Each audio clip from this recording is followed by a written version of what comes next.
Ya, kita masuk ke soal nomor 6 ya. Ya, matriks ya masih keluar ya, Dek. Ini saya akan nemenin kalian belajar ya. Kita akan coba belajar matriks di sini.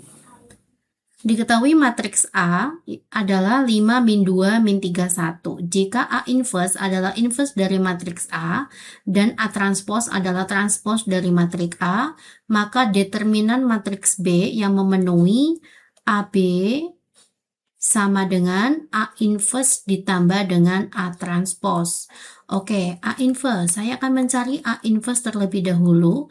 Itu rumusnya adalah seperdet A dikali dengan, ini kita balik ya, yang ini kita balik ya. Jadi sini 1, 5.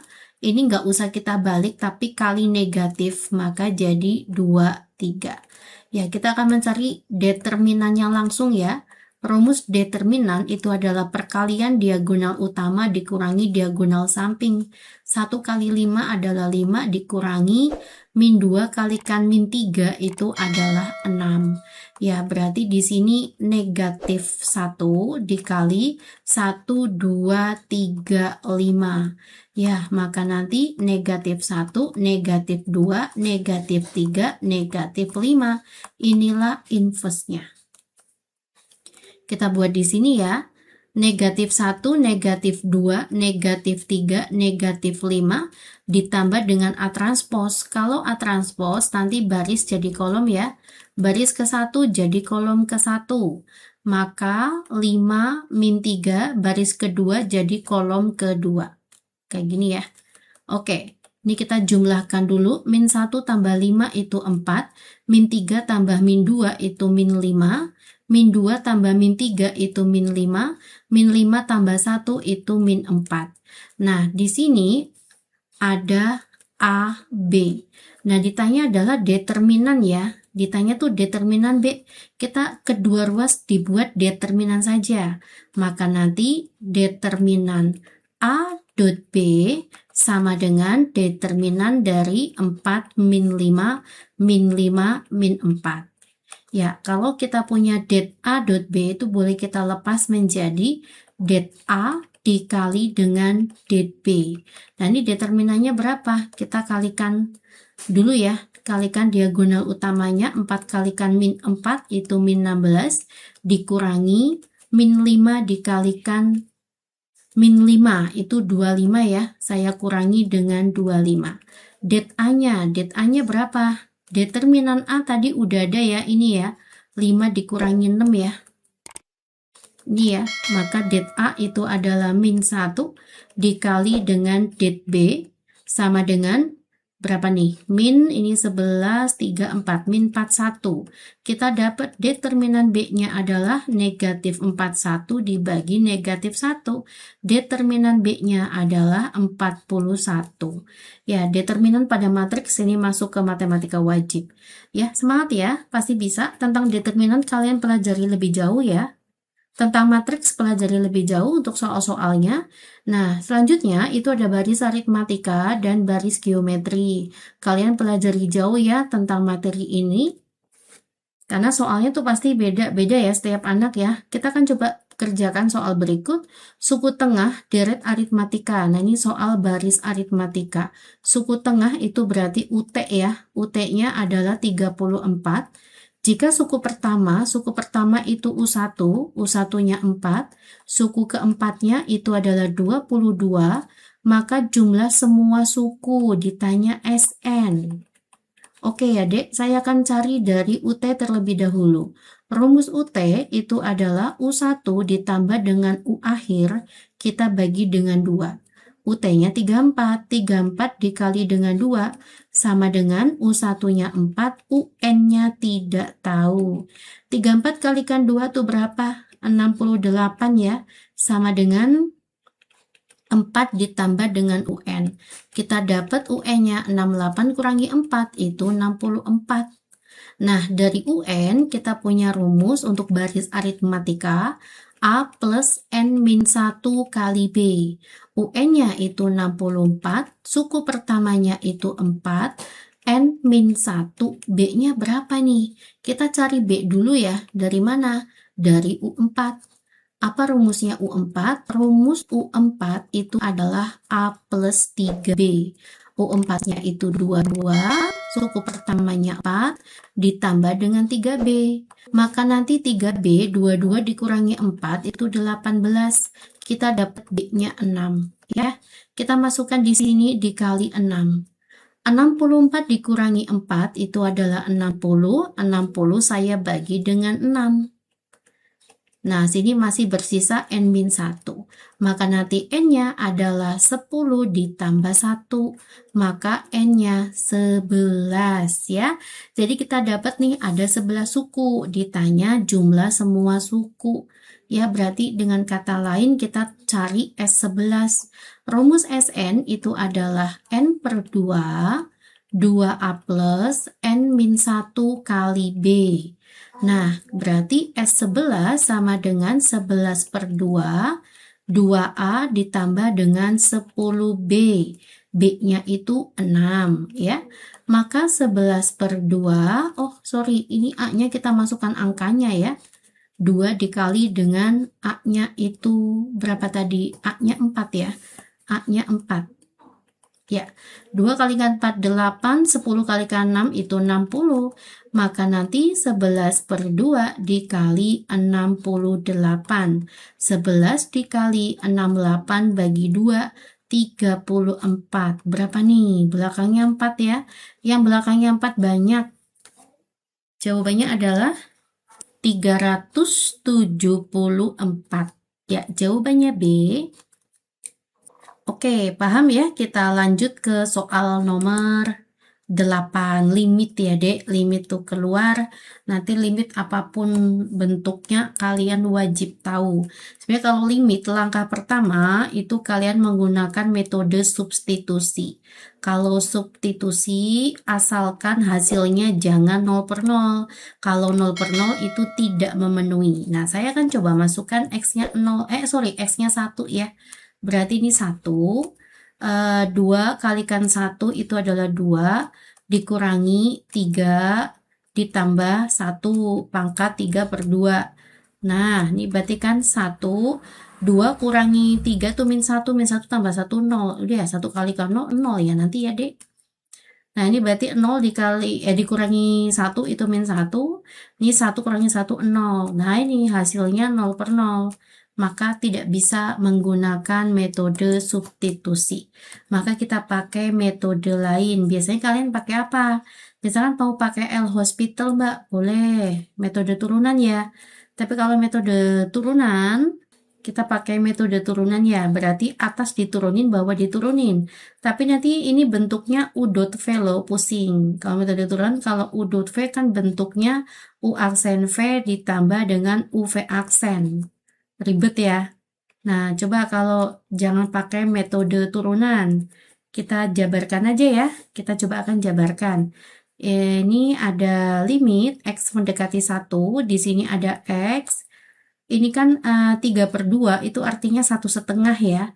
Berarti yang pertama kayak gini, 2X kuadrat dikurangi 3X ditambah 1, yang satunya akar. Nah, di sini ada 2X kuadrat dikurangi 3X ditambah 1. Lalu kita bagi dengan X kuadrat min 1 dikali dengan akar X min 1. Kita akan coba ya, apa yang bisa kita urai, nanti apa yang bisa kita coret.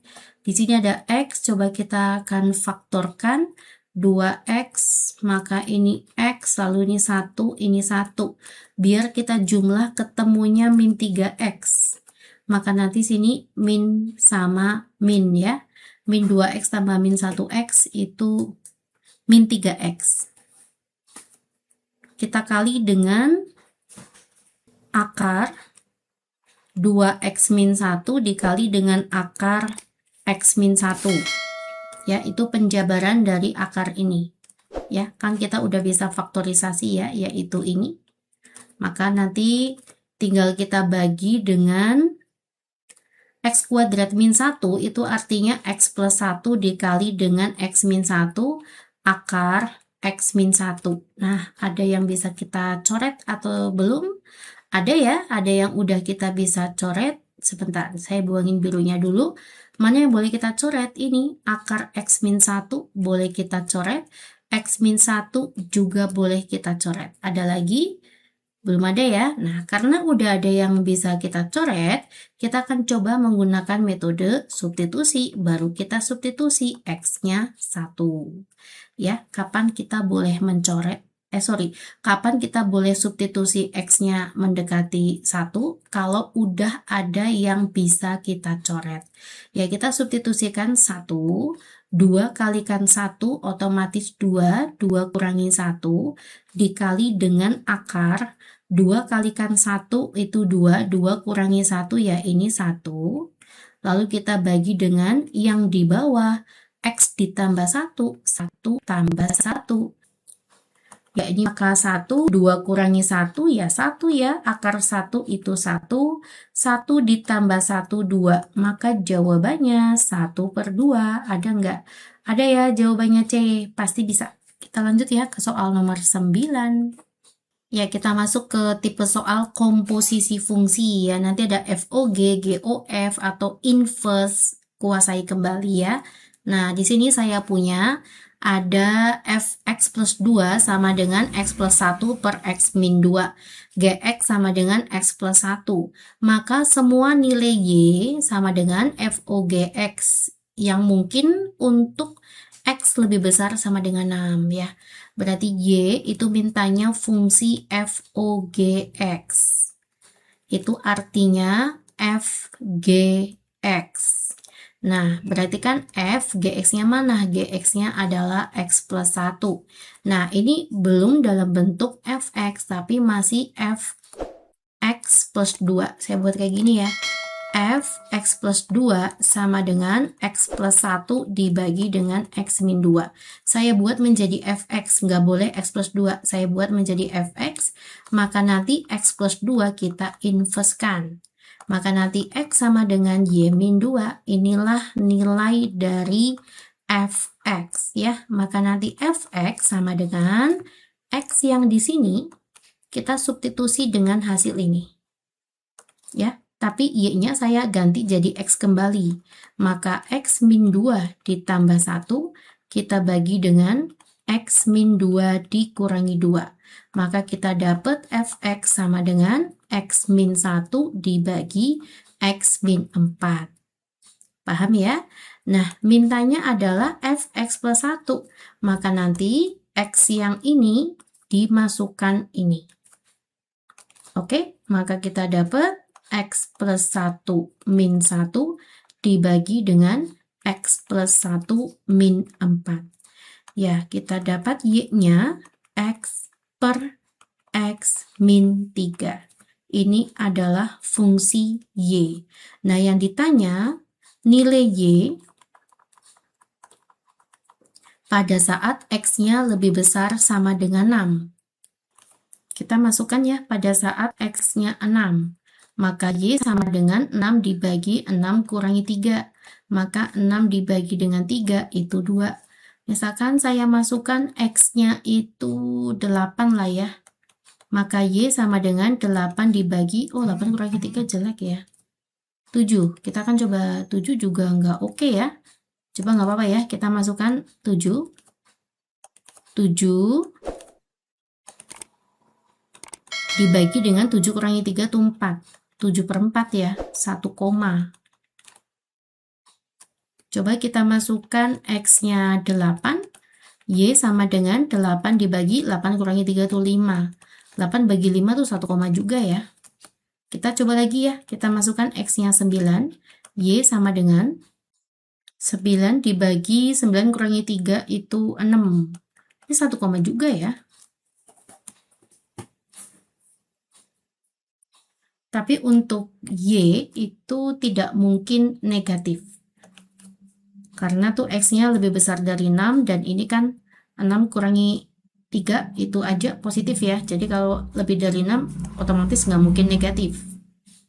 Jadi ini salah, ini salah. Kalau misalkan Y-nya 0 mungkin nggak. Kalau misalkan Y-nya 0 otomatis kan nanti kayak gini. Y sama dengan Berarti kan yang di atas X-nya 0 ya. 0 dibagi 0 kurangi 3 kan hasilnya 0. Nah, padahal X-nya itu lebih besar dari 6. Berarti kan Y-nya nggak mungkin 0. Ya, berarti ini salah juga ya. Ini kan artinya Y ada yang 0. Jawaban yang tepat itu adalah poin B ya.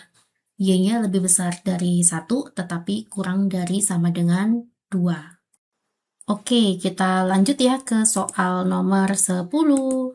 Nomor 10 ini tentang peluang. Peluang ada ya. Silakan kalian pelajari kembali tentang peluang ya, Dek. Oke, kita ke soal nomor 10. A, B, C, D, dan E. Berarti 5 orang ya akan berfoto bersama.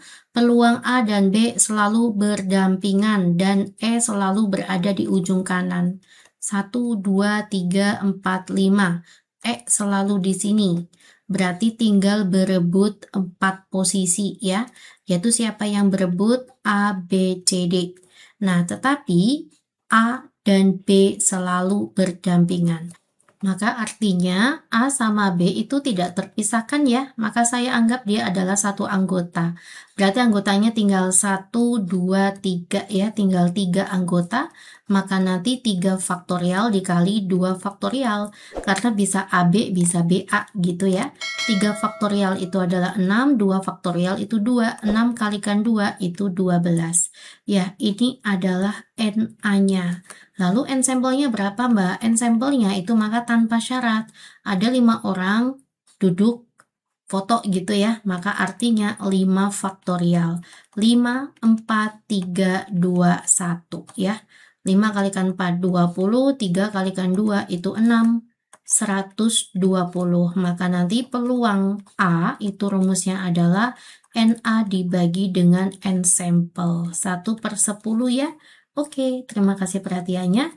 Saya bahas sampai dengan nomor 10 ya. Assalamualaikum.